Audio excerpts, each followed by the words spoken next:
Bonjour à toutes et à tous, bienvenue dans le grand forum, bienvenue dans ce grand forum que nous consacrons aujourd'hui à un sujet qui m'a été inspiré par des réflexions que j'ai eues de personnes, j'allais dire autorisées. En tout cas de personnes qui s'y connaissent et qui examinent la Guyane et qui me disaient: «Bah, en Guyane, c'est marrant, j'ai l'impression qu'il y a pas d'élite, il n'y a pas d'intelligence.» Bon, je ne sais pas à qui et à quoi il faisait référence, peut-être au sortir de ces élections municipales, j'en sais trop rien, mais toujours est-il que j'ai souhaité approfondir un petit peu ce sujet. Et le thème de l'émission du jour est l'économie de la connaissance sous-valorisée en Guyane. Parce que je suis persuadé que la connaissance, et notre invité va nous le dire, elle est présente et pas d'aujourd'hui, qu'elle est multiple, puisqu'il faut définir ce qu'est la connaissance, mais qu'elle soit sous-valorisée dans les, je précise, dans les politiques publiques en général. Donc, parce que c'est vrai que malgré un potentiel qui est vanté et qui est reconnu par tous, tout le monde dit la même chose, l'économie de la connaissance en Guyane est aujourd'hui largement sous-valorisée. Les données économiques du territoire montrent bien une structure certes en croissance d'ailleurs. À partir de ça, c'est une fausse croissance. Parce que à partir de ça, évidemment, on nous dit de quoi vous vous plaignez, ça va bien malgré tout en Guyane. Mais donc en croissance, mais tiré par quoi? Par la consommation et la commande publique. Pourtant, la jeunesse, les ressources endogènes, la biodiversité, le spatial, les organismes de recherche qui sont nombreux chez nous, ils sont là et ils sont sous-utilisés, ou alors, notamment dans le cadre du spatial et des organismes de recherche, isolés dans leurs propres objectifs. Soulever la cloche que certains prétendent mise sur le pays nécessiterait certainement que ces mêmes personnes, celles qui disent que nous sommes sous cloche, changent leurs propres priorités et mettent l'accent sur l'éducation, l'innovation et les connaissances de nos populations, des plus anciens d'ailleurs aux plus jeunes. Une révolution de pensée et d'action qu'ont fait avant nous bien d'autres pays au territoire, et qui au XXIe siècle reste pour nous la seule voie de développement possible. Alors notre croissance, je vous disais, puisque chaque fois qu'on interroge l'IEDOM ou l'INSEE, c'est presque de quoi vous vous plaignez, vous êtes encore en croissance alors qu'ailleurs ils sont en décroissance. Notre croissance, elle reste portée par une démographie, c'est vrai, mais qui s'affaiblit. Ça aussi, on a tendance il faudra l'anticiper, parce qu'on ne pourra plus être tiré par la démocratie dans peu de temps. Également, notre croissance est portée par la consommation, je le disais, et par les services, marchands ou non marchands, consommation d'ailleurs de produits importés. Ça aurait été des consommations de produits locaux, encore, on pourrait en parler, et non pas, donc cette croissance aurait dû être tirée par l'innovation ou la recherche et le développement, alors que, on le reverra, notre territoire regorge de ressources. On va partager cette pensée, cette analyse avec Dr Boris Lama. Dr Boris Lama est un docteur en histoire, archiviste aux archives territoriales de Guyane. Il est enseignant à l'université de Guyane. D'ailleurs, il m'a posé la question, il m'a dit: Monsieur Le Pelletier, vous voulez me faire parler d'économie? Je suis docteur en histoire, pourquoi? Alors, très honnêtement, je le lui ai dit. Je lui ai dit parce qu'il y a une maxime qui dit que de toutes les manières, avant de vouloir aller devant, regarde derrière et regarde d'où tu viens. Effectivement, donc ça c'est important, c'est la partie historique. Et puis que derrière, je pense que en termes d'analyse sociologique, écologique, économique, donc et écologique d'ailleurs, du territoire, sa pensée. Lapsus Bah, révélateur. pardon? Lapsus Un révélateur. lapsus révélateur. Donc, moi, je vais lui poser la question, est-ce que ce mode de développement, le mode de développement actuel de la Guyane est soutenable? Est-ce que l'intelligence collective guyanaise est suffisamment recherchée ou pas? Est-ce que les élites industrielles, je les nomme comme ça, comme un petit exemple, il y en a d'autres, comme le spatial. Le spatial est une réussite industrielle en Guyane. Les organes de recherche, les organismes de recherche scientifiques, ces centres de recherche, est-ce qu'ils mettent leurs connaissances suffisamment au service du territoire? Des questions qu'on va lui poser. Bonjour Boris Lama. Bonjour, monsieur Le Pelletier. Rapprochez le micro du bord de la table, voilà, et on parle juste devant, Mhm. voilà. Donc bonjour, monsieur Le Pelletier, et bonjour aux auditeurs et auditrices de Radio Pays. Alors merci Mhm. d'avoir accepté de sortir votre zone de confort, Merci. pour parler d'un sujet, mais un sujet, je pense, qui Mhm. doit préoccuper beaucoup de celles et ceux qui Mhm. nous écoutent et nous entendent. Un sujet qui doit tordre le cou peut-être à un certain nombre de choses qu'on dit trop facilement. En Guyane, on trouve pas, en Guyane, on trouve rien, les meilleurs sont partis. Bon, ok, Mhm. on va y revenir. Bon, et d'ailleurs, les chiffres ne montent pas. Notre économie progresse, je le disais. Mais pour moi, elle progresse de manière superficielle. Elle ne Mhm. pourra pas éternellement progresser comme ça, tirée par la consommation, je dirais, de produits importés et une commande publique dépendant des transferts européens. On a l'impression que les seules choses qui intéressent, notamment celles et ceux qui participent À l'action publique, c'est combien d'octrois de mer on encaisse et Mhm. quel est le niveau de la PPI pour demain. J'emploie des termes volontairement techniques et je caricature, mais nous avons des cerveaux en Guyane, nous avons des entrepreneurs. Alors, où passe-t-il? Où sont-ils passés? Est-ce qu'on peut tirer d'ailleurs une leçon du passé pour parler donc de définition d'une nouvelle stratégie de développement de la Guyane? Alors, oui, on peut se référer au passé. Alors, il faut savoir que la question du développement économique, elle est centrale en Guyane. Donc, c'est vrai que je suis historien, mais bon, les historiens, il y a des historiens qui sont spécialisés en économie, il y a des économistes qui s'appuient beaucoup sur l'histoire. Mais dans le cadre de l'histoire de la Guyane, la question, elle est répétitive en fait. C'est-à-dire que bon, la Guyane, comme tous les territoires issus de la colonisation, le but de la création de cette colonie-là, c'est pour produire, hein. Donc, il ne faut pas oublier que développement économique rime beaucoup avec colonisation. D'ailleurs, des chercheurs le disent, hein. D'accord. Le développement, c'est un concept bien occidental. Donc, comme toute colonie, hein, le but, c'est de produire, sauf que, comme vous le savez, je pense qu'on le sait tous, c'est le grand échec de la colonisation française, hein, avec l'échec de Kourou, l'expédition de Kourou et de toutes les tentatives qui ont été faites de développement économique à travers l'histoire de ce territoire-là. Et donc cet échec-là a créé cette espèce de complexe, je pense, et d'obsession envers le développement et surtout le développement tel qu'il se faisait à l'époque de la colonisation, hein, Hmm. c'est-à-dire un développement d'abord mercantiliste, hein, issu de la révolution commerciale plutôt, Hmm. qui est liée à l'agriculture et la production de denrées exotiques qu'on doit Ouais, c'est le expédier. fameux commerce Voilà. triangulaire là, de l'époque, hein. Et il y a ça, et puis après il y a la révolution culturelle, pardon, la révolution industrielle Industriel. Ouais. qu'on a loupé, les différentes révolutions industrielles liées avec le charbon, la vapeur, puis Hmm. comment dirais-je, Mais l'apparition de l'industrie lourde, hein, au 19e siècle. Donc tout cela, on a loupé tout cela et on a encore cette espèce de, je pense, de complexe par rapport à cela et on ne mesure pas, je pense, les les nouvelles industries, hein, mais la technologie, la question de la science, la recherche appliquée, la recherche-développement, on n'a pas encore pris la mesure de cela, on n'a à pas mon encore avis. pris cette mesure-là. Mais je Ouais. reviens sur ce que vous disiez au niveau historique. Il y a Mhm. une période que vous avez passée sous silence et dont on peut s'étonner qu'elle n'ait pas au moins Mhm. vraiment catalysé le Ouais. collectif guyanais. C'est la période de la ruée vers l'or, Ouais. l'industrie aurifère. Oui, c'est Quand on vrai, voit on a comment les oublié. Ouais, Guyanais c'est se vrai. sont dressés contre le projet Montagne d'Or, avant contre le projet de Oui, Cancaillement. mais là aussi, c'est vrai que l'or, en quelque part, la découverte de l'or a permis de sauver l'économie guyanaise qui s'est effondrée avec l'abolition de l'esclavage, hein. L'esclavage. Hein. C'est un paradoxe. On exportait beaucoup durant cette période-là, période esclavagiste.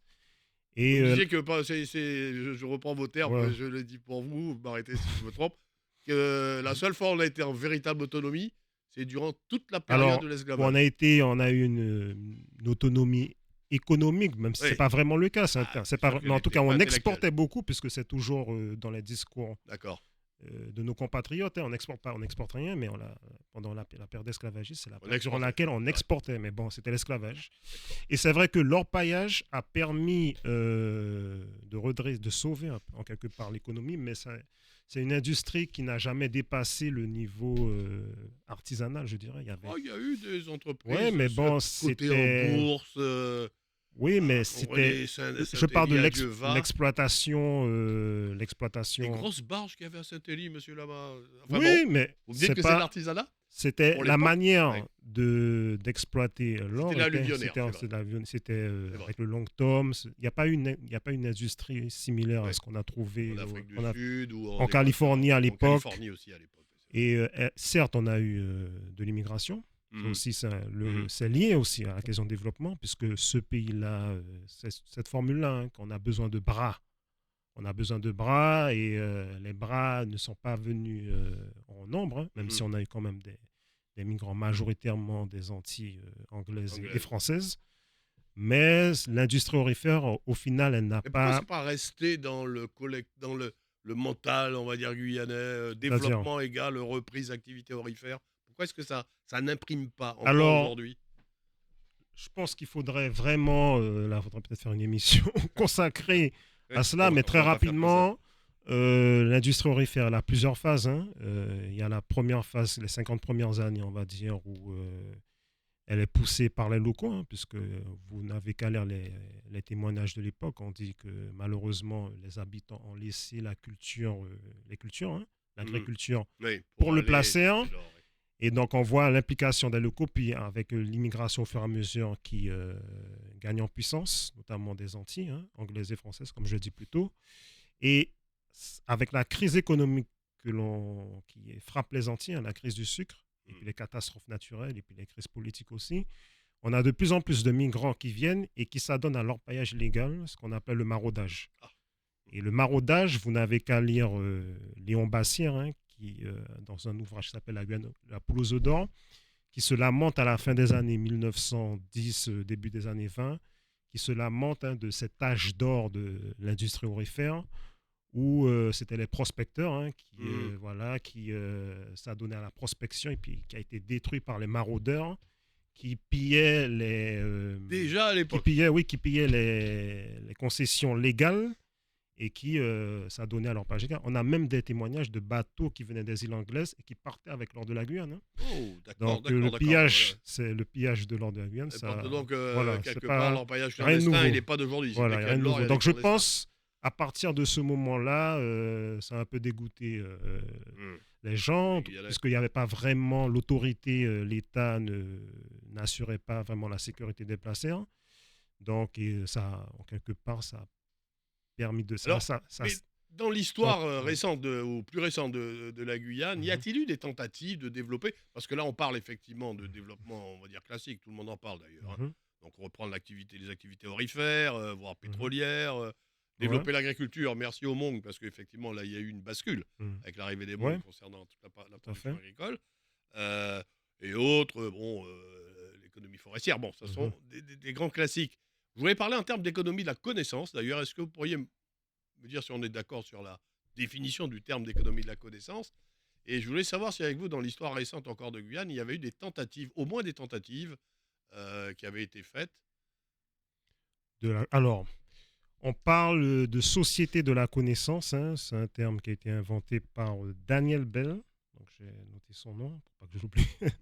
Donc, pour ces chercheurs, pour de nombreux chercheurs, le moteur principal de l'économie, c'est l'application du savoir théorique.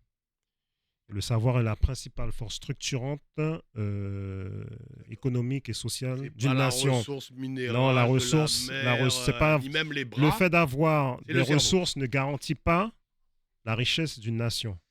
On en a un bon exemple. Prenez l'exemple du Japon, Ouais, qui n'a quasiment pas c'est vrai. de ressources naturelles, est beaucoup plus riche Hmm, et beaucoup plus développé que par exemple la Colombie. hmm, hmm. Pareil pour la Corée du Sud, qui est beaucoup plus qui n'a pas de ressources. On a quasiment tous un Samsung quelque part, je pense. Oui, c'est On- vrai. et qui est beaucoup plus développé que le Ghana. Hmm, C'est-à-dire que les nations asiatiques, au bout d'un moment, bon, je prends le cas du Japon, le Japon qui se fait menacer à la fin du 19e siècle par les Européens et les mhm, Américains, et ils prennent conscience que s'ils ne changent pas de paradigme civilisationnel et culturel, ils seront colonisés, tout hmm. comme la Chine qui commence à se faire coloniser, semi-colonisation par les Occidentaux. Et il y a ce grand changement civilisationnel et culturel où on valorise l'éducation, où on prend ce qu'il y a de bon chez les Occidentaux, hein. Ça, c'est quelque chose qu'on n'aime pas entendre de nos jours, mais à cette époque-là, les non-occidentaux comprennent qu'il faut, pour survivre à la colonisation occidentale, il faut s'approprier des pans de la civilisation occidentale. Donc, ils ont pris en considération cela. Ils ont développé leur savoir technique et en à peine de quelques décennies, ils deviennent une puissance mondiale, hein. En Hmm, 1905, le Japon bat la Russie dans une hmm. guerre. Et pareil pour la Chine. La Chine, c'est plus tardif, puisque la Ouais. Chine a un empire vieillissant. Justement, il y a ce mouvement-là qu'on appelle le mouvement du 4 mai 1919, qui remet en cause des traditions surannées, une manière de penser qui n'est plus adaptée au monde. Et ce mouvement-là promeut un renouveau de la culture chinoise. Je passe, il y a Mao qui arrive, hein, Mao Oui, ça qui c'est après, oui. favorise cela, mais qui a une méfiance envers les intellectuels à tel point que dans les années 60, il y a la révolution C'est clair. culturelle, on massacre Les les intellectuels chinois. intellectuels et il fallait attendre l'arrivée de Deng Xiaoping qui, là, met en avant l'importance des intellectuels Ouais, du savoir. et du savoir Hmm. et qui envoie des Chinois apprendre Et le... à l'extérieur et qui développe les universités à tel point qu'aujourd'hui, hein, la Chine est le plus grand foyer de capital humain. Ça, c'est Tout à une fait. notion à Et prendre. Xi, on peut dire ce En qu'on veut, 1980, vous c'est la avez ligne à peine directrice. 1 million d'étudiants en Chine. Aujourd'hui, il y en a 48 millions. D'accord. Donc, et puis à Singapour aussi, hein, qui était... Alors, est-ce que ce sont Ouais. des modèles, parce que je voulais en parler, hein, on va en revenir sur cette en deuxième partie, hein, je compte sur Mhm. vous hein, d'ailleurs, hein, chers auditeurs, téléspectateurs, pour participer à cet échange et donner votre point de vue, parce que moi la question que je voulais vous poser, Mhm. c'est est-ce que ce sont des modèles qui sont transférables en Guyane, et aurez-vous, à dire quel axe de la connaissance et de l'intelligence collective guyanaise qu'on devrait ou qu'on pourrait valoriser? Alors, est-ce que ce sont des modèles applicables en Guyane dans leur intégralité? Manifestement, non. Je pense qu'aucun, on ne peut pas copier à 100% ce qui se fait ailleurs. Mais je pense que on devrait, oui, s'inspirer de cette révolution mentale qu'il y a eu chez ces peuples-là. Ça, Vous trouvez, comme d'autres, que, dont je dois Mhm. y faire partie, on a une espèce de complexe inversé maintenant, hein, vous Mhm. parlez de complexe guyanais au sortir de la période de l'esclavage, Mhm. l'or et tout ça. On a un complexe inversé maintenant et qu'on se sous-valorise ou on sous-valorise un petit peu les élites, on sous-valorise l'intelligence guyanaise. C'est un peu l'impression que j'ai quand j'entends Ouais. certaines personnes parler de leur environnement, alors qu'elles soient guyanaises ou pas, hein. Alors, vous le dites, qu'on sous-valorise les diplômés ou bien Ah, qu'on... Alors, les élites qui sont représentées par les diplômés ou Mhm. même, quelquefois, l'intelligence Mhm. traditionnelle, des Alors, choses comme ça. là encore, hein, je me base Vous voulez savoir sur le guyanais? passé, mais un Oui. passé pas si lointain, dans les années 50, à la fin des années 40, début années 50, en France, vous avez la création de l'Union des étudiants guyanais, Oui. et qui est la matrice de toutes les formations anticolonialistes qui viennent Mhm. après. Et les premiers étudiants de l'UEG, hein, ils ont cette réflexion-là. Ils disent qu'en Guyane, les Guyanais ont un problème Avec eux-mêmes, avec les diplômés. Avec les avec jeunes l'élite. notamment, il y a un problème. On n'a pas cette culture du respect. On le respecte. Il y a une ambivalence. On le Hmm. respecte, mais c'est je t'aime, mais je t'aime pas non plus en fait. Ah oui. Donc il y a cette réflexion-là qui est menée. Et Les ces choses ont jeunes-là, évolué, nous sommes en 2026. attendez, ces jeunes-là, Je vous en prie. en retournant en Guyane, ils fondent l'Union du peuple guyanais, hein, qui est le premier parti autonomiste, et ils ont le même discours, la nécessité d'excellence, hein, de Mhm. s'élever dans la Mhm. hiérarchie sociale, et aussi, très important, la pensée critique, les débats qui, à mon sens, ne sont pas très développés en Guyane, en fait, justement. Donc, on n'aime pas trop la On contradiction. sort d'une campagne électorale. Oui, mais ça, c'est le législateur qui l'impose. Mais hors période électorale, est-ce que vous voyez des débats? Moi, le seul débat par rapport à des thèmes importants que j'ai en mémoire, peut-être que je me trompe, hein, c'est sur la montagne d'or. On a vu des Ouais, débats c'est vrai qu'il y a eu, contradictoires. et Mais encore, là aussi organisé par l'État, est-ce que hein. vous voyez des débats contradictoires sur des sujets bien précis? Un tel dit non, moi je ne suis pas d'accord ça, je ne suis pas Ouais. d'accord sur Alors qu'il y en a. telle chose.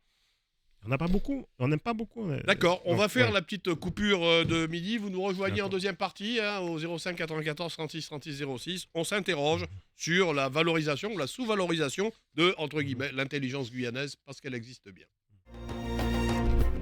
Bonjour et bienvenue, rebonjour, pardon, pour celles et ceux qui étaient avec nous depuis 11h30 et bienvenue à celles et ceux qui nous rejoignent aujourd'hui hein, dans cette émission sur laquelle on se pose une question, l'économie de la connaissance est-elle sous-valorisée ou suffisamment valorisée en Guyane? On reçoit pour en parler le docteur en histoire, hein, je précise bien Boris Lama, hein, qui travaille aux archives, qui est archiviste, hein, aux archives territoriales de, de Guyane. Il a expliqué, on a expliqué pourquoi un docteur en histoire pour parler d'économie de la connaissance, et on a un œil sur le passé pour mieux se situer dans l'avenir.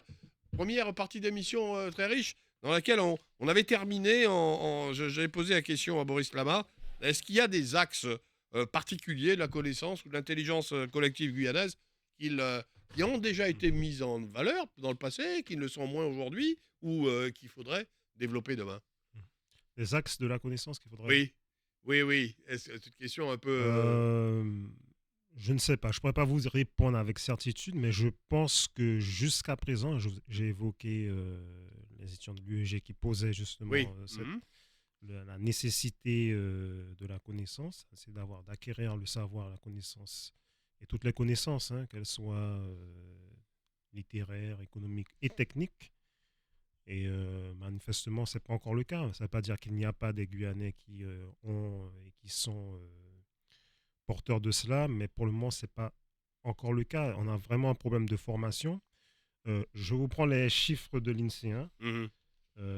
Les cadres et professions intellectuelles, hein, la grande majorité des cadres et de professions intellectuelles ne sont pas natifs de Guyane. D'accord, ils sont issus de En l'extérieur. 2013, hein, c'est les chiffres de l'INSEE. C'était en 2013, bon, je ne sais pas ce que c'est aujourd'hui. Il y a à peine 8%. À peine Seulement 8%. 8%. À peine Je pense que 8%. ça a quand même un peu... Enfin bon. Ça a dû augmenter, mais Heureusement. Mais ça manifestement, reste... c'est encore le cas. Et oui, c'est c'est paradoxal, quoi. Si on va à un gros Sainte-Lucie problème. ou si on va C'est un gros problème. ou au Suriname... Et notamment, ça induit sur le chômage. Hein. 85% des diplômés de l'enseignement supérieur sont employés. Donc, ça montre que quand on est diplômé, quand on a des compétences, on peut trouver du travail en Guyane. Alors que 22% des non-diplômés, seulement 22% des non-diplômés sont insérés dans le marché de l'emploi. Ouais, ouais. Et pour parler justement du passé, hein, on a évoqué en off le projet de la Cité des Sciences. Oui, de oui, l'Amazonie, je voulais que vous en parliez, ce projet Castor, mené par Élie Castor. qui visait justement à régler ce problème. Et dès cette époque-là, hein, c'est écrit, je vous le lis, un des paradoxes de la situation de la crise de l'emploi actuelle, notamment en Guyane, est en effet le déficit de main-d'œuvre qualifiée et le nombre d'offres non couvertes. Donc, ça, c'était il y a plus de 30 ans. Il y a 30 ans. Et on voit que c'est toujours le cas aujourd'hui. Et tout ce projet-là visait justement à développer un savoir-faire local. D'accord. Qui n'était pas encore D'accord. développé. Je vais vous demander de mettre votre casque parce que nous avons deux auditeurs. Et puis après, réfléchissez déjà. Moi, les axes dont je voulais vous parler, c'était à l'exemple de la première partie de l'émission de notre échange, dans lequel, quelque part, vous ne l'avez pas dit comme ça, mais la Guyane a raté la première révolution industrielle, hein, la machine à vapeur, l'électricité, ok. La Guyane n'était malheureusement, à ma connaissance, hein, sauf peut-être à Kourou, pas présente suffisamment dans la deuxième révolution, c'est la révolution numérique. Et demain, la troisième révolution, c'est celle de l'IA. On va voir si on y sera. Mais ça, on en parlera tout à l'heure. Prenons d'abord nos auditeurs. Voilà. José, oui, bonjour José, c'est à vous. Oui, oui, bonjour monsieur. Écoutez, votre docteur en histoire, il connaît un peu mal l'histoire de la Guyane, parce que surtout sur l'or. Là, je sais pas où est-ce qu'il a lu cette histoire, que c'était les étrangers qui venaient travailler, les étrangers, ceux qui sont arrivés, ceux qui ont découvert l'or, c'était déjà des Indiens sur la rivière de J'ai jamais dit ça, hein. Vous avez mal entendu. Oui. J'ai pas dit ce que vous avez dit. Hein. Vous avez mal entendu. Allez-y, poursuivez. Si vous avez, bon, deuxièmement, vous dites qu'il n'y a jamais eu de grandes industries en Guyane. Les Américains, il y a eu des usines d'or à Ipoussin, à Mataroni. C'est ce que j'ai essayé de faire lire. Ils ont disparu parce que au moment que le cours de l'or a baissé, automatiquement, l'exploitation devenait pas rentable. Ils étaient d'obligation de partir, puisque vous savez très bien, au moment il y a eu de l'or. Et puis nous avons eu quand même de l'or. L'or était déposé dans les banques de la Guyane et qui est parti en métropole payer les dettes de la France. Là, tout ça, vous l'avez pas dit ça. Alors, la Banque de la Guyane, c'est une banque de guerre de la France. Attendez, mais vous allez lui répondre après, je pense, parce que sinon, effectivement, ça risque de durer. On vous entend, hein, effectivement, José, donc vous contestez un petit peu cette analyse, mais le docteur... Ah ouais, cette analyse qu'il a fait sur l'or, je le conteste. D'accord. J'ai par contre une petite question à vous poser à vous. Oui. Est-ce que vous non, je parle à José. Est-ce que vous comprenez pourquoi est-ce que si l'or était aussi important que ça dans le mental et dans l'esprit guyanais, pourquoi est-ce qu'il n'est pas resté, est-ce que le Guyana n'est pas resté accroché à ça et qu'on a autant de mal à développer des sociétés comme Montagne d'Or ou comme Caïman ou même les artisans de Guyane aujourd'hui ont du mal à se développer? Bon, il y a deux choses. Je vais répondre il y a deux choses. La première chose, c'est que il y a un moment donné, l'or n'était pas rentable. Et en principe, les Guyanais n'ont pas travaillé l'or. Les Saint-Luciens et certains Martiniquais Donc vous êtes ont d'accord avec travaillé le l'or, mais en docteur principe, Non, Danglet? les non, moi, Guyanais. j'ai jamais dit Bah, ça. attendez, je Il se reprends contredit, de la, hein. Tout de à l'heure, la il disait que c'était période. des étrangers, c'était pas des étrangers, maintenant il dit que c'était pas les Guyanais. Non, j'ai pas dit Faut savoir, d'étrangers. J'ai faut dit, savoir. Pour vous, les j'ai dit Saint-Luciens ne que sont pas des monsieur, étrangers. Ok. le Guyanais lui-même n'a jamais travaillé l'or. Bon, C'était ben, les ça, c'est pas vrai Saint-Luciens du et tout, Parce certains qu'il c'est a pas dit, vrai ça du n'a pas tout, été c'est dit pas comme vrai ça. du tout, c'est pas C'est vrai du laissé tout. descendre, parce que sinon, C'est c'est pas vrai que vrai ça du peut tout. durer si on rentre dans des débats. Mais bon. Et c'est pas le Non, format non, de bon, l'émission. écoutez, bon, Maintenant, José, José, je vois qui Oui. c'est, je mais vous comprends. Il n'y a pas de Oui. souci. Restez et suivez, on va tenter de Voilà. répondre à vos questions tout à l'heure, à vos Alors, questionnements. pour- Le docteur Lamar vous répond tout de suite. Allez-y. alors, À tout à l'heure. Allez-y. non, je peux enlever Oui. Oui. Alors, pour rappel, hein, j'ai bien précisé que lors les premières années de l'exploitation aurifère, ce sont des Guyanais, puisque Mhm. on connaît le nom de Théophile Ouais, Vitalo quand Vitalo, même. C'était pas un Saint-Lucien ni un Martiniquais. Ok. Mhm. Pareil pour les Seyd, pareil Mhm. pour les Clément Tomba, tout ça, ce sont des gens du cru. Maintenant, et après, effectivement, en même temps, il y a Regardez-le dans il des y a placers, des, il y a d'ailleurs. des, faut quand vous regardez tous les gens qui viennent aux archives, les lecteurs des archives, ils le voient, hein, les noms de familles guyanaises qui sont impliquées dans leur page. Toute la Guyane vit de l'or. Il n'y a pas un Guyanais, qu'il soit vous d'origine l'avez dit, oui. antillaise ou guyanaise même, qui n'a pas un ancêtre qui a fait l'or. Donc il faut prendre l'histoire de leur paillage, il faut la découper en parties. C'est-à-dire des premières années, après, il y a là D'accord. une ruée qui se fait de l'extérieur, hein, qui est menée par des étrangers. Comme on disait à l'époque, pour les Guyanais à l'époque, étrangers, c'est aussi antillais de France, des Antilles françaises. C'est ça, Et française, vous avez même ces française. gens-là qui participent en même temps au développement, mais il y a d'autres Ce qu'on qui peut- participent à leur paillage illégal qu'on appelait le maraudage. Oui, voilà. Par contre, cette Et notion de maraudage, maintenant, ça, je l'ai après, découverte moi, avec j'ai juste fait un aperçu vite fait hein, de l'industrie aurifère. C'est vrai qu'il y a eu des usines, mais c'était pas grandiose, c'est ce que je dis. Hein. Ça n'a rien à voir avec ce qu'on avait ailleurs. On- Et moi, ça n'a pas eu un effet. Ça a permis de maintenir l'économie, mais ça n'a pas eu. Ça ne s'est pas perpétué Voilà. en tous les Maintenant, cas. c'est je vrai. pense par rapport à leur paillage, est-ce qu'il y a un pays au monde super riche qui vit de l'or? J'en connais pas. Ça, J'en c'est connais un pas. autre débat. C'est J'en un- connais pas les ressources minières. C'est pas ça qui fait la richesse d'un pays. Hein. C'est même C'est pas ça. C'est l'objet même de notre C'est- émission. il faut d'abord, la plupart des pays qui nous entourent, ce sont des pays miniers, Mhm. mais ils ne parviennent pas à être véritablement souverains, et parce qu'ils n'ont pas le savoir-faire pour la plupart d'entre Certains eux. vont vous n'ont citer pas- le Guyana, dans Ben, les intervenants. On va mettre Ben tout oui, ça à côté. pourquoi, ouais. On y reviendra parce que je voudrais poursuivre avec vous sur cette notion, donc justement d'économie de la connaissance que vous avez commencé à développer, mais pas la mettre forcément en opposition avec le développement de l'économie productive. Alors on a ensuite Monsieur Dardeville. Oui. Oui, bonjour. Bonjour. Bonjour, Monsieur Le Pelletier. Bonjour, Monsieur Lamar. Bonjour. Alors, tu as dit, tu connais pas aucun pays où qui, grâce à l'or, sont devenus riches. Pourquoi? Parce que ceux qui les ont envahis a fait le travail qu'il faut. Qui veut dire, je viens, j'extrais chez toi, ou je te permets d'extraire à la limite, mais la transformation, je garde ce monopole. Donc, tu es toujours assujetti à moi. Donc, et ça, c'est le système occidental qui le fait. Tu veux dire, c'est comme le pétrole. Une fois que tu veux nationaliser ton pétrole, eh ben, les Occidentaux te tombent dessus et t'empêchent d'émerger. Mais revenons à ce qui nous intéresse, la Guyane. La Guyane, n'oublie pas, est une ancienne colonie. Quelle est une colonie que tu connais française qui a été développée? Aucune. Pourquoi? Règle numéro 1, on extrait la matière grise. Tous les jeunes compétents, qu'est-ce qu'ils font? Ils partent en métropole se former et les boîtes là-bas les gardent. Donc ne reviennent quasiment jamais au pays pour pouvoir développer et mettre en valeur ce qu'ils ont acquis, que ce soit dans l'ingénierie et compagnie. Ensuite, qu'est-ce qui se passe jusqu'à aujourd'hui? Tu as des postes, quand tu vas sur les sites de France Travail, tu ne trouves pas le poste. Il n'existe pas.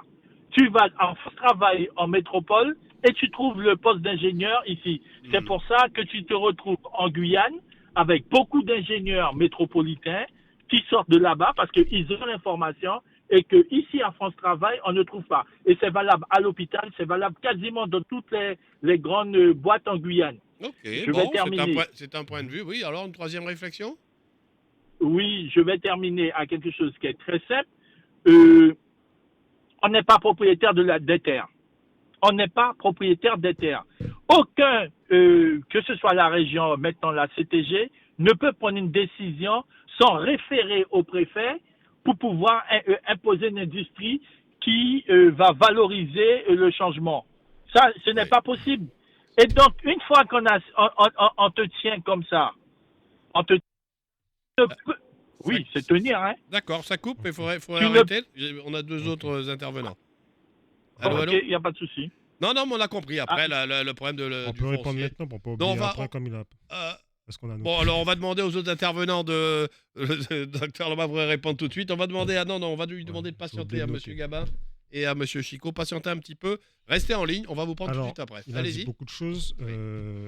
Pour commencer, il a parlé il a parlé des pays.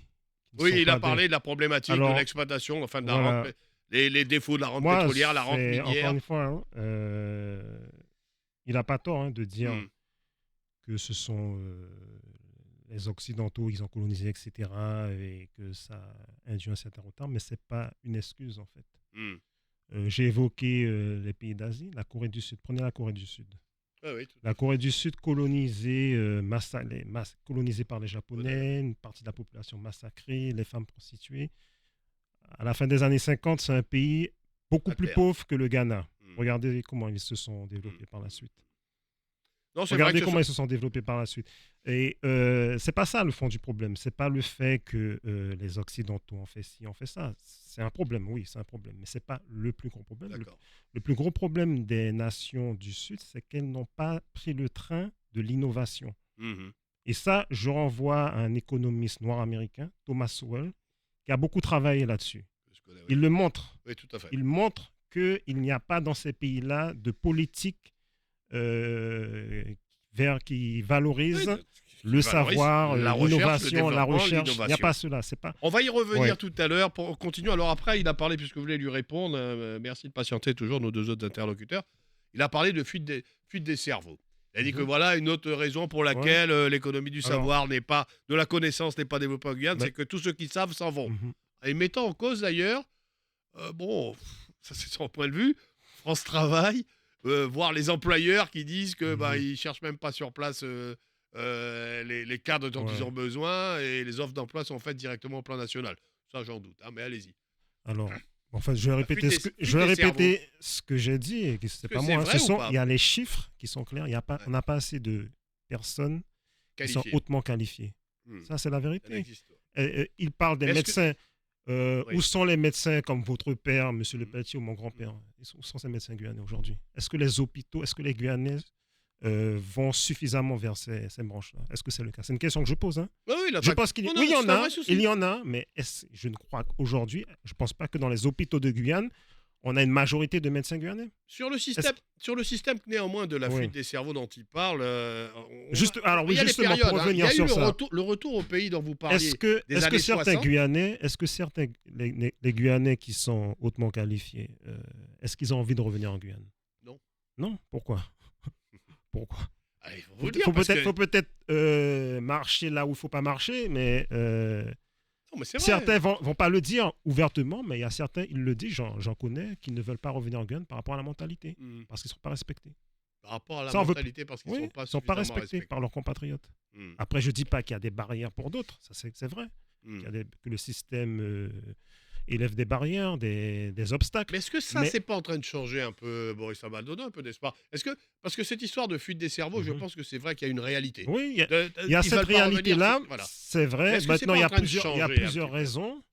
Mais est-ce que cela va suffire? Je ne crois pas. Maintenant, peut-être que je me trompe, j'avoue, peut-être que je me trompe, mais j'aimerais bien qu'on nous fasse un organisme, je ne sais pas, la CTG nous fasse un organisme des Guyanais diplômés. Est-ce qu'avec ce nombre-là, on pourra combler le manque Dans la mesure où ils veulent bien revenir. Voilà, de natifs dans les postes à responsabilité. Voilà. Et ça, je ne suis pas sûr. Mais ça existait, ça s'appelle par exemple, prenons le Guyana, qui est très à la mode. On parle beaucoup du Guyana par rapport à la question pétrolière. Ben, le Guyana a un gros problème, c'est comme nous. Ils n'ont pas de capital humain pour développer l'industrie aurifère. Et ça va poser un gros problème. Donc, l'industrie pétrolière, pardon. Donc, ils seront obligés de faire venir de la main-d'œuvre qualifiée, je dis bien qualifiée, étrangère. Et tenez-vous bien, l'OIT demande justement à ce que cette immigration soit gérée.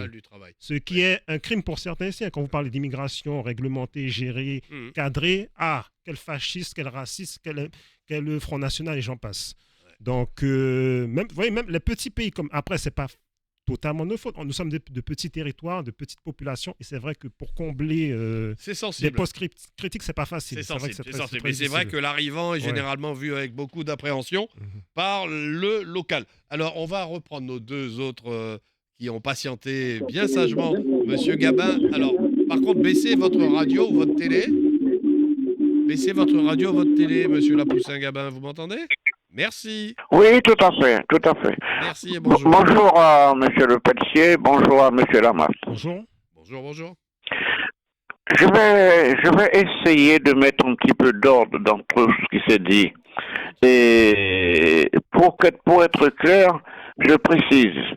Premièrement, je suis un pédagogue, donc je connais un tout petit peu du sujet dont il est question aujourd'hui, dans un premier temps.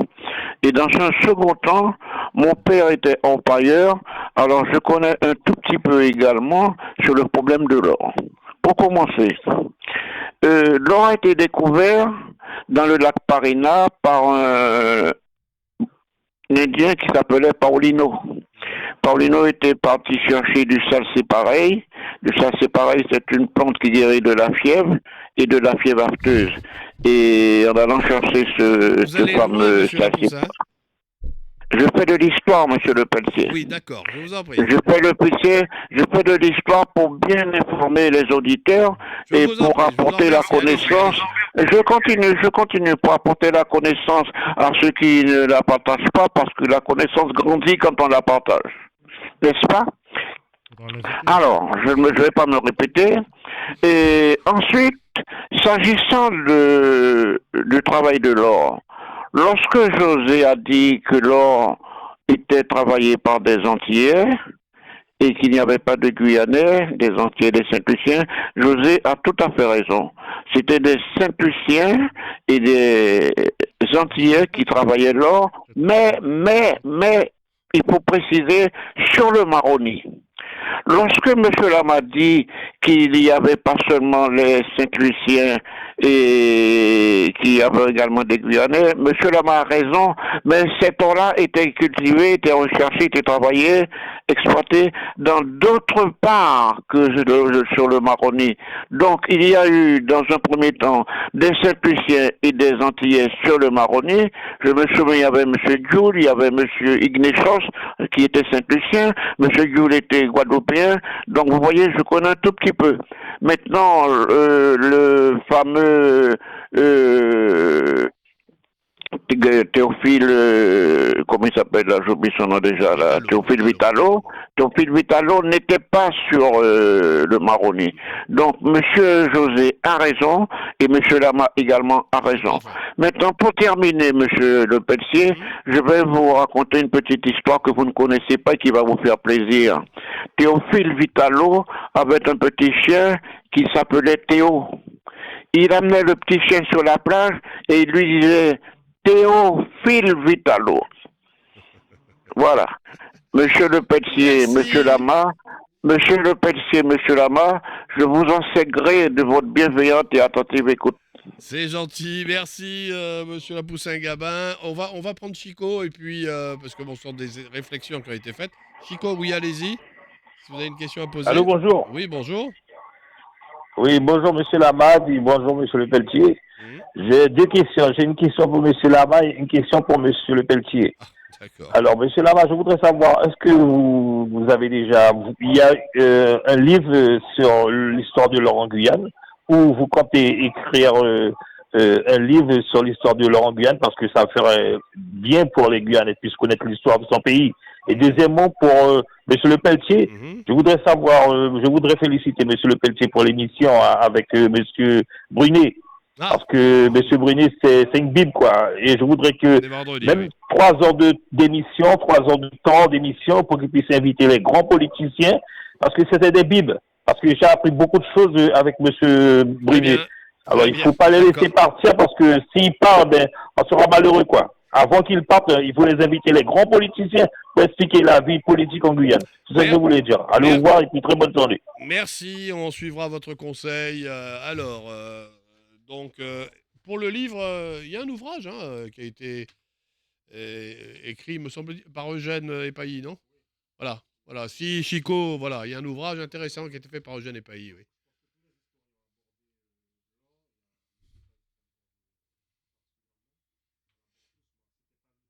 Non, et puis c'est pas...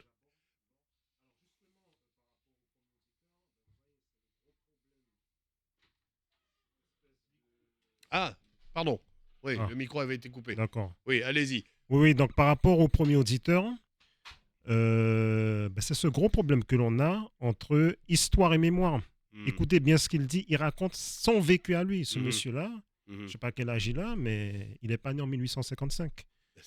C'est la période. Donc, il n'a pas connu, et c'est normal, la première période de la ruée vers l'or, ou les premières périodes. Donc, l'orpaillage a été découvert à cette époque-là. Donc, la mémoire collective guyanaise n'a retenu que ce qu'il y avait au XXe siècle, au moment où la plupart des orpailleurs sont effectivement antillais, qu'ils soient des Antilles anglaises ou françaises. Et moi, ce que je dis, au début, pendant les 50 premières années à peu près, vous avez beaucoup de Guyanais. Pour ne pas dire quasiment la plupart la Guyane vit de l'or. Tout le monde a un ancêtre. Vous l'avez dit déjà. C'est ce que j'ai dit. Et heureusement, parce et après, effectivement, de la vous avez les Antillais qui viennent. Ouais. Et c'est entre ceux qui s'adonnent à la légalité et l'illégalité aussi. Le pillage aussi. On a des témoignages qui disent que des bateaux anglais viennent et qui partent avec l'or de la guerre. On a ces témoignages aussi. Ça, c'est la réalité les aussi. fameux maraudeurs. Les maraudeurs. Donc, Karim Ferrance aujourd'hui, maraudeur hier. Quoi. Et comme il le dit, il y a l'orpaillage sur la Prouague, il y a sur le Maroni, dans le contesté aussi, le fameux contesté. Donc, voilà. Mais c'est encore ce problème-là qu'on est en confronté en tant qu'historien entre le citoyen qui pense que sa mémoire, son témoignage, c'est de l'histoire. Ça l'est en quelque part, mais ça ne l'est pas. C'est de la mémoire, c'est subjectif. Notre rôle, c'est d'avoir une vision globale et qui comprend toutes les sources. Ouais. Donc, c'est ça le problème qu'on a eu avec l'auditeur. Sa mémoire personnelle, qui est très subjective, manifestement, il me semble qu'il a un accent entier. Donc, il s'est senti visiblement touché, mais... Bon, dans le premier intervenant, c'est un ancien, je ne sais pas s'il est toujours acteur dans le secteur minier, mais c'est un ancien minier de Guyane. Donc je peux comprendre. J'ai compris ce qu'il a voulu dire. Oui. Mais on fait pas une émission sur l'or. Non, c'est ça. On a vu comment les gens réagissent par rapport à ça. Mais je voudrais quand même revenir avec vous sur cette question que j'avais commencé à vous poser. Dans votre discours, depuis que nous sommes ensemble, vous avez dit que, quelque part, effectivement, la colonisation, l'esclavage, la colonie telle qu'elle existait à cette époque-là, c'était un échec en Guyane. Il n'y a pas que l'expédition de Kourou, mais c'était un échec. En tout cas, elle l'est vue selon le paradigme occidental que nos compatriotes le veulent ou non. Ceux qui sont très, très radicaux, indépendantistes et autres, ils ont aussi ce discours-là sur le développement. Mais ils ne se posent pas la question de ce que c'est que le développement. Ils ne remettent pas en cause, et c'est paradoxal comment on le fait en Occident. Cette notion, elle est remise en cause. Aujourd'hui, effectivement, l'Occident est en train de remettre en cause. D'où l'avènement de l'écologie. Et nous, en Guyane, on a ce discours-là très à mon sens, très anti-écologiste.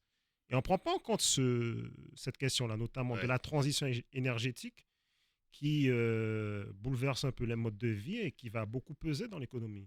C'est quand même incroyable qu'on n'ait pas vraiment de parti écologiste purement guyanais, de réflexion guyanaise sur l'écologie, comment s'approprier ce discours pour pas que les autres le prennent et nous imposent certaines décisions, on ne s'approprie pas. Et c'est tout le problème de la connaissance du savoir et de la pensée critique. Je persiste, on n'aime pas la pensée critique en Guyane. On n'aime pas remettre en cause certaines idées préconçues. Hein. Quelqu'un a évoqué la Banque de Guyane. La difficulté et puis certaines légendes, vous voyez, des choses sur la Banque de Guyane, par exemple. On a l'impression qu'on avait une grosse banque qui était super pesant, qui donnait des prêts, et puis qui avait de l'or, qui avait des billets. Bon, c'est une banque coloniale, quoi, c'est tout. C'était pas une banque... Damas la critique. Damas dit que cette banque-là ne peut même pas prêter de l'argent à des investisseurs. Donc, il y a cette espèce d'exagération mais c'est normal, c'est la mémoire qui est ainsi. Oui, c'est le mythe. Et voilà, mais c'est le mythe. Faut pas non. Tous les contemporains de l'époque, je parlais de Damas, quand vous lisez Retour de Guyane, pour eux, c'est un échec. C'est un échec. La colonisation est un échec. Alors, la colonisation est un échec dans ce facteur de colonisation. Alors, je ne dis pas que ça a été une réussite en Martinique ou en Guadeloupe. Mais bon, en tout cas, ça continue encore. Hein, c'est-à-dire une colonisation basée sur l'exploitation agricole de monoculture. Aux Antilles, chez nous, ça n'a pas été le cas. Ça n'a pas aux Antilles, les acteurs économiques, les béquets, ont survécu à l'abolition. Ils ont survécu, ils se sont reconstruits à travers l'usine. Et en Guyane, ça n'a pas été le cas. Et je peux vous donner des témoignages. Lorsque les Antillais commencent à arriver et ils s'intègrent dans le jeu politique avec tous les conflits que ça a engendré, ils viennent avec un discours révolutionnaire, hein, parce que justement aux Antilles... À qui faites-vous allusion Alors je parle du début des années 1900. Donc, c'est à partir de fin 19e, début 20e, c'est à ce moment-là que l'immigration antillaise monte en puissance par rapport aux crises économiques justement qui aux Antilles, aux crises politiques, parce que là-bas, les conflits politiques sont forts. Hein. Il y a des meurtres, il y a des bombes, il y a des incendies, parce que justement, la richesse, il y a des inégalités entre les populations. Et au Ghana, on n'a pas ce problème. Enfin, il y a ce problème, mais ce n'est pas un problème pour les élites de l'époque. Elles disent aux Antillais qui viennent avec un discours révolutionnaire socialiste, nous, arrêtez, on n'a pas besoin de ça en Guyane. Ouais. On a une économie qui est très faible. Nous, justement, on aurait aimé avoir l'économie que vous avez. On aurait aimé avoir la productivité que vous avez. Donc, c'est pour vous montrer un peu à quel point ce discours-là est prégnant. Si vous me permettez, docteur en histoire, mais sortant un peu du passé, je vous ai posé une question.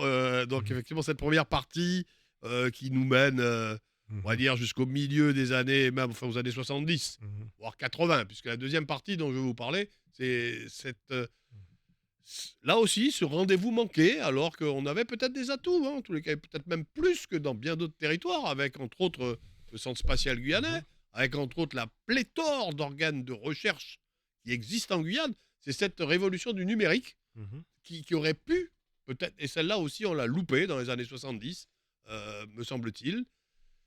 Il nous reste à saisir la chance de réussir la troisième révolution qui interpelle tout le monde dans le monde et qui nous remet peut-être même tous sur le même niveau. C'est la révolution de l'IA, la révolution de la robotique bientôt. De la robotique et de l'IA, oui, c'est ça. C'est le troisième volet. Comment faire pour réussir ce troisième volet? Alors, je ne suis pas prêt d'en avoir toutes les réponses. J'ai mes limites, mais je pense que la première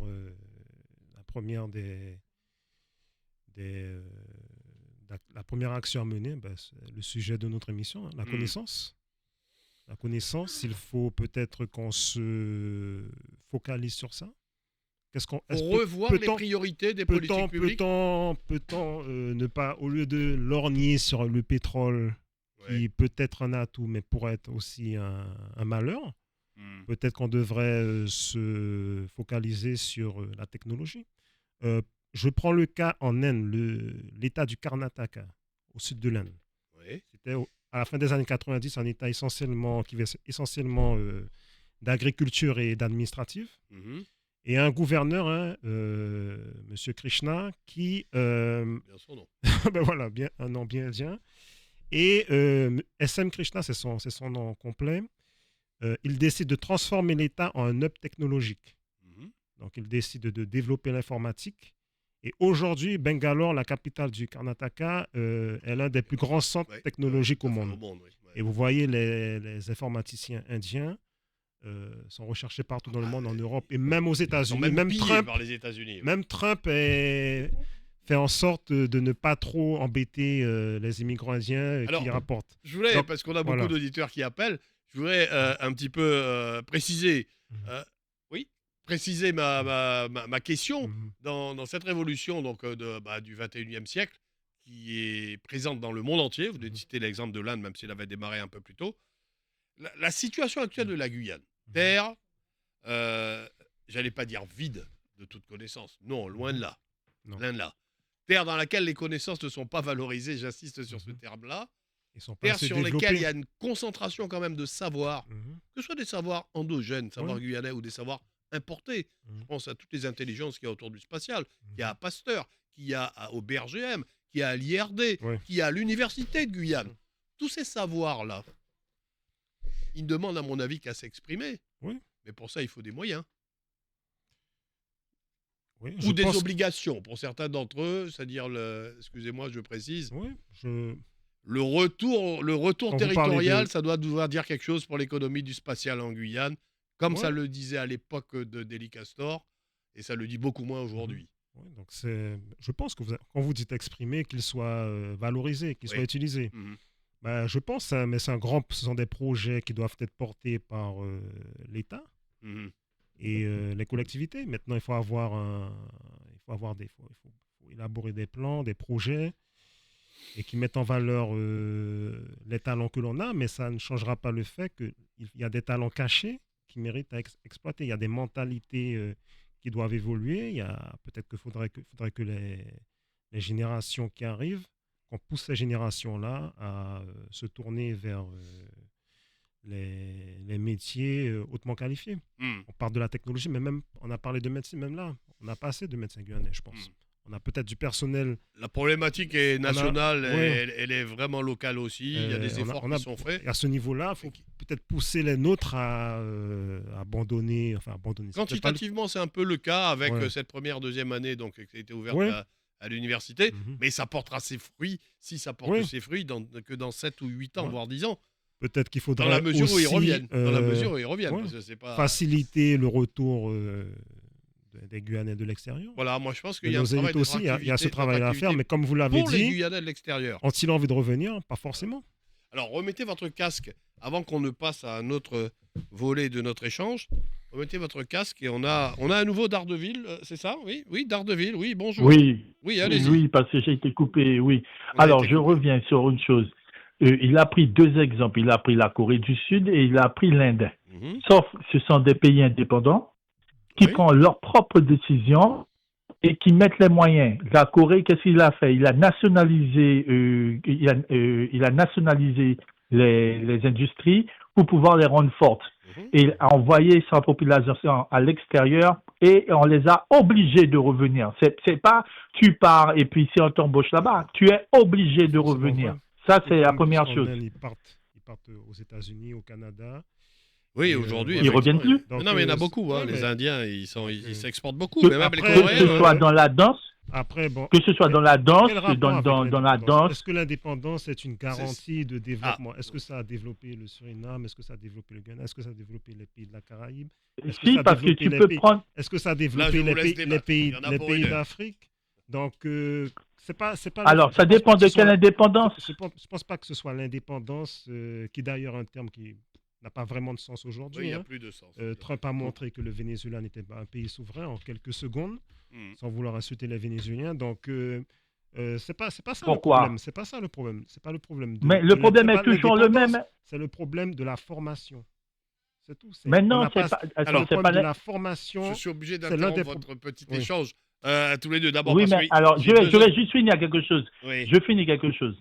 Moi, ce que je dis, la porte ouverte que je dis, c'est que hier, on n'avait pas, donc tu es à ton époque, M. Lepelletier, on n'avait pas d'université.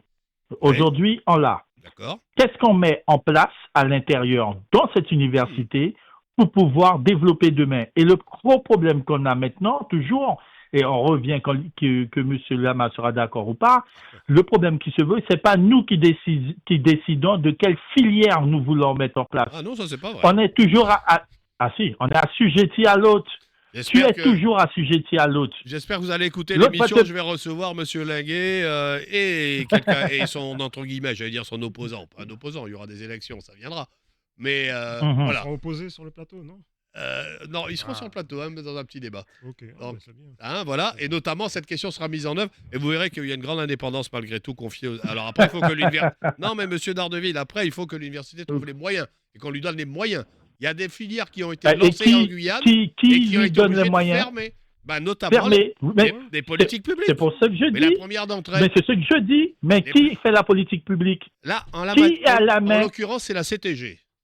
Alors, je veux bien qu'on soit indépendant. Donc, la CTG fait partie. Il faut qu'on soit indépendant de la CTG aussi. Non, mais. Allez, Monsieur Dardeville. Merci. Je laisse continuer. D'accord, il n'y a pas de souci. On a Audrey. Parce qu'après, sinon, Audrey, oui. Audrey, oui. Allez-y, Audrey. Oui, bonjour. Bonjour. Alors, je partage le raisonnement de Monsieur Lama, complètement clair dans la formation. Et il y a aussi une étape certainement qu'on va louper, c'est la robotisation. Ouais. Robotique. Tout ce qui concerne, voilà, ça c'est important. Et moi, ce qui me choque par rapport à l'auditeur précédent, c'est de dire qu'on n'a pas de liberté d'action. Si la CTG, comme vous l'avez rappelé, est compétente pour la formation professionnelle et elle peut imposer des filières, des enseignements. Après, les moyens. Il y a les moyens privés. Je pense que, dans beaucoup de domaines, je suis pas là pour taper sur la CTG, ça c'est pas mon intérêt, mais dans beaucoup de domaines, on prend des dispositifs au niveau national et on les calque au niveau local. Voilà, il y a quelques petites pistes. C'est vrai qu'à l'université, il y a des filières qui sont intéressantes, mais elles sont dirigées sur un trop petit nombre. Et il y en a un problème aussi d'échec scolaire en Guyane. Il y a un problème d'échec scolaire en Guyane. Et ça, l'université a aussi la possibilité d'essayer de rétablir ça, puisque les enfants ils sortent de l'école un peu mal formés, mais si nous, on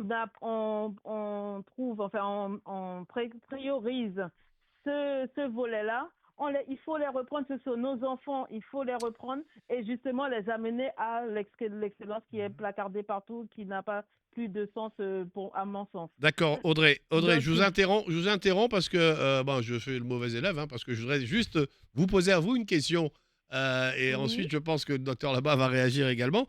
Une question. Est-ce que vous pensez que les élites sont suffisamment mises en avant en Guyane? Pas du tout. Est-ce que vous pensez, et vous pensez que, parce que voilà, oui, mais le problème c'est que derrière, quand vous interrogez ceux qui sont en charge, soit dit entre guillemets, de les mettre en avant vis-à-vis des Guyanais eux-mêmes, ils vous disent ah oui, mais moi je m'occupe de la grande masse, puisque vous avez parlé d'école, moi je préfère mettre dans les écoles primaires, dans les écoles secondaires, et puis après, alors les élites plus haut, on verra. C'est un petit peu comme pour le sport d'ailleurs. C'est assez amusant d'ailleurs de faire le comparatif. Alors, en fait. Parce que dans le sport, c'est l'inverse. On met en avant les élites et puis le sport de base, on le laisse tomber. Mais allez-y. Alors on dit souvent aux étudiants ou aux nouveaux diplômés de l'extérieur de revenir en Guyane. Lorsqu'ils reviennent, ils ne trouvent pas de place. Ouais. On n'organise pas un environnement pour qu'ils puissent trouver leur place. Donc c'est difficile de créer un vrai socle d'élite en Guyane. Mais concernant la masse, effectivement la masse c'est important parce que les mairies ont la possibilité aussi de faire quelque chose pour que les enfants puissent arriver plus facilement dans les enseignements dans les classes supérieures. Mais ça n'empêche que la CTG après peut prendre la main au niveau de la formation professionnelle pour diriger son action sur 2 ou 3 filières. On n'est pas obligé de faire une masse, mais prioriser parce que au niveau national, il y a des régions qui sont spécialisées dans des activités bien précises. On n'est pas obligé d'avoir 100 000 avocats. Voilà, on peut prioriser. On se dit justement là, il en manque beaucoup en Guyane. Les avocats. Non, mais j'entends, mais je veux dire que il faut trouver une filière qui soit productive sur la Guyane. D'accord, Audrey. Merci de cet échange et continuez à nous suivre. On va poursuivre avec le docteur là-bas. J'entamais effectivement cette dernière partie de notre émission sur la problématique de comment faire pour valoriser la connaissance, mieux valoriser la connaissance. C'est entre les mains de qui? C'est entre les mains du Guyanais lui-même? C'est entre les mains de nos élus locaux, entre les mains de l'État? de l'Europe? Écoutez, je pense que c'est entre les mains de tous, hein, tous les composantes que vous avez nommées. Prenons l'université. On s'est battu pour avoir une université de plein droit, mais est-ce qu'on l'occupe? Est-ce que les Guyanais, les parents incitent leurs enfants à investir cette université? Je ne suis pas sûr. Est-ce qu'elle-même sait se vendre? L'université de Guyane, elle est composée de beaucoup d'étudiants d'origine étrangère. Pourquoi les Guyanais ne restent pas? Donc après, ça, c'est vraiment une question, j'ai envie de dire, sociétale, hein, culturelle. Est-ce que, je sais pas, c'est une réflexion à mener. C'est une réflexion à mener. On a un outil qu'est l'université, effectivement, mais j'ai pas l'impression qu'on se soit emparé de cet outil-là. On est beaucoup dans le démonstratif, on fait une grève, on a besoin de se défaire des Antilles, etc. On est souvent dans cette posture-là, mais après, lorsqu'il faut entretenir le bébé, si je puis dire, il n'y a personne, en fait. Façon de parler, hein, c'est pas qu'il n'y a pas personne, mais est-ce qu'il y a des associations de parents d'élèves? Peut-être qu'il y en a, hein, pour justement pousser à inoculer la nécessité d'acquérir le savoir, de s'élever dans la hiérarchie sociale et autres. Je ne suis pas sûr qu'il y a ça. Et je pense que c'est un tout. Hein. C'est un tout. Population, mais on a État, élu. Il ne faut pas toujours pointer le doigt sur l'État et sur les élus. Et notamment sur les élus. Les élus, ce sont les nôtres. Hein. Mais quelle stratégie on peut pour que... Alors, parlons, vous avez dit, il faut parler clair. Pour qu'effectivement... on a l'impression que le Guyanais ne reconnaît pas assez ses propres élites, ou c'est ce que vous avez dit. Donc, quelque part, on n'est pas assez chauvin, quelque part, on n'est pas assez... Et que faire pour que ça change, cet état d'esprit? Que faire pour que ça change? Bonne question. Je ne peux pas répondre à la place des gens. Soyez plus nationalistes, oui, soyez plus chauvin, plus patriote, hein, pour ne pas heurter les sensibilités de certains. D'accord. Bon, on va prendre Monsieur Lapoussin-Gabin qui nous a sûrement une autre histoire intéressante à nous raconter. Et puis après, donc, effectivement, on va conclure. Oui, monsieur Lapoussin-Gabin. C'est vraiment dommage qu'Audrey a été interrompue parce que ce qu'elle développait était très sensé et c'est dommage qu'on l'a interrompue. Maintenant, monsieur Le Peltier, est-ce que vous m'autorisez exceptionnellement et très rapidement à dire deux choses sur l'or? Sur l'or, toujours? Écoutez, vous êtes en ligne, allez-y, mais c'est pas le sujet du jour. Mais néanmoins, j'aurais aimé que vous me disiez quelque chose sur les élites guyanaises et la reconnaissance de la connaissance. Est-ce qu'il y a une connaissance guyanaise? Ou sinon, comment faudrait faire pour la mettre en valeur? Voilà, moi, la bonne question. Parce que l'or, c'était hier. Demain, c'est l'intelligence artificielle, monsieur Lapoussin-Gabin. Demain, c'est l'économie de la connaissance qui sera mise en avant. Et quand elle va arriver chez nous et qu'elle sera faite prise par d'autres, on va encore dire le Guyanais n'est pas capable de se saisir de son propre destin. Je laisse l'antenne pour quelqu'un d'autre. Merci, monsieur Lapoussin-Gabin. Poursuivons un peu cette... et terminons sur cette question-là. Hein. J'espère que mon fidèle auditeur n'a pas pris ombrage de ce que je lui ai dit. Mais je pense qu'il y a effectivement alors, comment appeler ça? On a encore le poids du passé. Hein. L'historien que vous êtes en a beaucoup parlé, mais on a un peu le poids du passé, ce qui nous empêche peut-être de regarder vers l'avenir. Nos enfants, ceux qui ont de 0 à 12 ans, 15 ans maximum, nos enfants vont vivre dans un monde qui n'est pas celui dans lequel nous avons vécu. Et si on ne les prépare pas, si on ne se prépare pas à ça, on ratera la révolution donc, du 21e siècle. Oui, pour paraphraser Thomas Sowell que j'ai cité plus tôt, hein, il dit le passé peut être révolu, mais il est en nous, il demeure en nous. Donc, c'est pour ça que vous avez invité. Le problème, c'est il y a une mentalité, il y a des mentalités à changer, il y a des manières d'être à changer. Je pense que ça commence par là. Honnêtement, si je pourrais résumer en une formule, je pense que ça commence par là. On a beau avoir toutes les ressources, toutes les richesses que l'on souhaite, ce n'est pas une garantie de prospérité et de développement pour un pays. Donc, et il faut ça, travailler tous les économistes le disent à ce niveau-là. Et Daredevil a parlé, la Corée du Nord est indépendante, nous on n'est pas indépendant. Bon, la Corée du Sud plutôt. La Corée du Sud, pardon. Elle est indépendante, mais le Ghana est indépendant et pourtant, lorsque le Ghana a pris son indépendance, il était le lien entre statut et développement beaucoup plus riche est une vraie question beaucoup plus riche que la Corée du Sud. Donc, encore une fois, ces pays-là ont mis en avant le capital humain.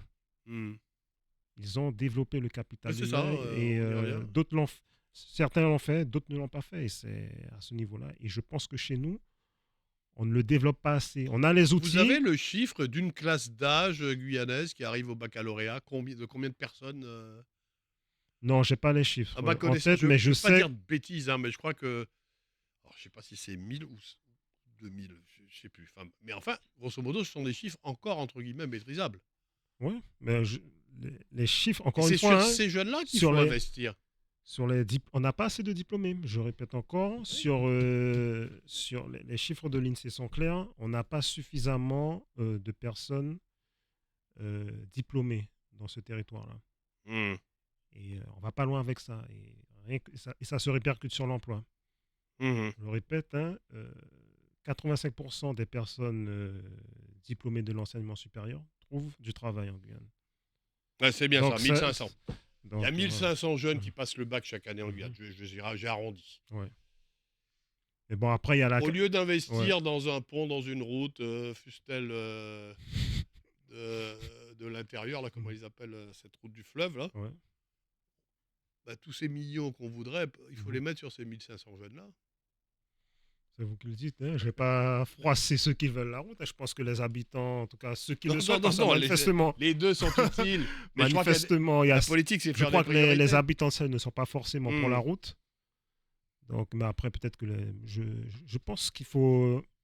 Tout est nécessaire, mais si on veut véritablement... Moi, ce qui m'intéresse en tant qu'historien, c'est la prégnance de cette question-là. Vous m'avez invité par rapport à ce que j'avais rédigé sur mon Facebook et qui a été repris sur France Guyane. C'était la question de l'immigration. Oui, c'était en lien. C'était en lien avec la question de l'immigration où il y a cette idée-là qui persiste. Il faut des bras. On ne peut pas rejeter les étrangers. Évidemment, on ne peut pas être xénophobe. C'est pas ça. Là n'est pas la question, mais est-ce qu'on peut accueillir tout le monde? Est-ce qu'on ne peut pas avoir des politiques de migration qui choisissent? Et c'est le cas de Singapour, pour parler de capital humain. Oui. Singapour, je crois que plus de 40% de leurs cadres sont d'origine étrangère.